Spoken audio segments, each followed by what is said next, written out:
আসসালামু আলাইকুম বন্ধুরা, আশা করি সবাই ভালো আছেন। বন্ধুরা, আজকে একটি সোশ্যাল মিডিয়া একটা ক্লিপ দেখলাম। ক্লিপটা হচ্ছে যে পানি সম্পদ মন্ত্রী এবং প্রথমে প্রধানমন্ত্রীর একটি ক্লিপ দেখলাম যে উনি সংসদে দাঁড়িয়ে বলতেছেন, আপনার সংসদে দাঁড়িয়ে যখন কেউ একটা কথা বলে, আমরা সাধারণ মানুষ এবং আপামর জনগণ, সাধারণ জনগণ এটাকে একটা কমিটমেন্ট মনে করে।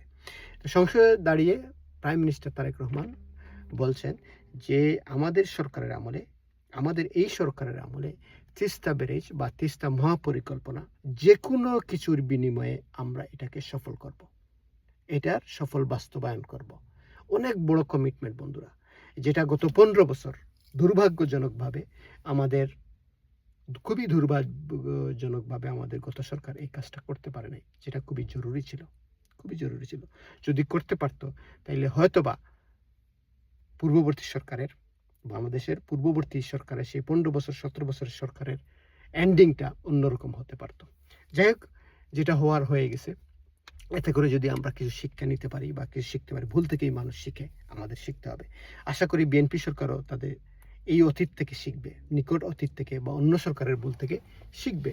আর শিখছে বিদায়ী তারেক রহমান সাহেব এরকম একটি কমিটমেন্ট সংসদে দাঁড়িয়ে বলছেন যে যে কোনো কিছুর বিনিময়ে আমরা তিস্তা মহাপরিকল্পনা আমাদের সরকারের আমলে বাস্তবায়ন করবো ইনশাল্লাহ। অনেক বড় কমিটমেন্ট এবং এটার মাধ্যমে বাংলাদেশের জনগণ অনেকটা উৎফুল্লিত হয়েছে এবং হবে।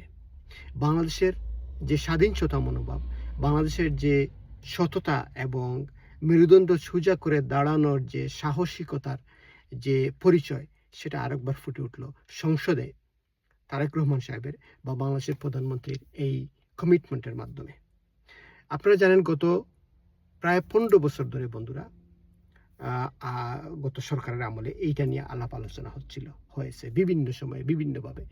একবার চীন করতেছে, একবার ভারত করছে। চীন যদিও খুবই আগ্রহী, এটা from the beginning of this project, কিন্তু আনফর্চুনেটলি আমাদের government we can't take any step by this previous government, unfortunately. তো যাই হোক বন্ধুরা, ভারত সেখানে বিভিন্ন রকমের বাধা বিপত্তি দিচ্ছে, যদিও তারা ডিক্লেয়ার কখনো বলেনি, কিন্তু তারপরে আমরা ধরে নেই ভারতের আপত্তি আছে।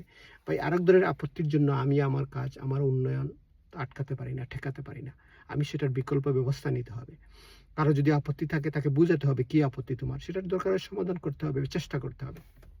কিন্তু আরেকজনে বাধা দিল, আমি আমার দরকারি জিনিসটা, যেখানে লক্ষ লক্ষ মানুষ যেটার থেকে সুফল পেতে পারে, যেটার জন্য ক্ষতিগ্রস্ত হতেছে এই তিস্তা ব্যারেজের জন্য, তাদের জন্য কিছু না করে আমি আরেক সরকারকে খুশি করার জন্য, আরেক দেশকে খুশি করার জন্য নিজে গুটিয়ে বসে থাকবো, তা হয় না।